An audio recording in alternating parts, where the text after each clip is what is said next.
নমস্কার, আজ একটা অঙ্কনের সংখ্যাটা বলা আছে 3√3, √4, 4√8, 6√4। এর মধ্যে ক্ষুদ্রতম সংখ্যাটি হলো, ক্ষুদ্রতম সংখ্যা হবে 6√4। তোমরা এই চারটে সংখ্যা লিখে নিয়েছি, 1 2 3 4টে। এবার এটা কী করবে, রুটটাকে তুলে দেবো। মানে রুট তোলা মানে কী করবে, এটা রুট এমনি এমনি একটা সিঙ্গেল রুট হবে, মানে 1/2, রুট 1/2। আর যে রুটের ওপরে যেটা থাকবে সেইটা নিচে চলে আসবে। √3 2 1/2, 2 4 আছে বলে 1/4, আর 1 আছে বলে 4 1/6। এবার কী করবো, এই সব সংখ্যাগুলো আমরা কী করবো, আমরা এই যে নিচের 1/3, 1/2, 1/4, 1/6 এর নিচে যে হরগুলো আমরা লসাগু করবো। এই 3 2 4 6 লসাগু কত হবে, 12। তাহলে সবার ক্ষেত্রে 12 গুণ করবো।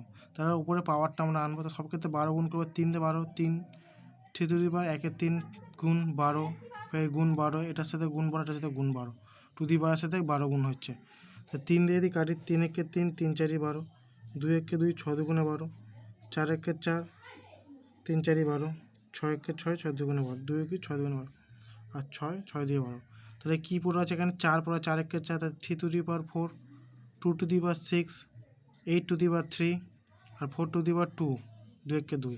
তাহলে এই 4 আছে মানে তিনটে, মানে এটাকে 4 করবো। 3 4, 2 4 আছে মানে 3 3 গুণ আছে, 3 3 গুণ করলে হয় 81, 2 6টা 2 গুণ করলে হয় 64, এবং 8টা 3 গুণ করলে হয় 500। 3 আছে মানে 3টে 8 গুণ করতে হবে, তাহলে করলো 512, এবং 4টে 2 4 আছে 2টো, তাহলে গুণ করে 16। তাহলে এর মধ্যে কোন সংখ্যাটা 81, 64, 512, 16, এবং সবচেয়ে ছোটো কোনটা, 16।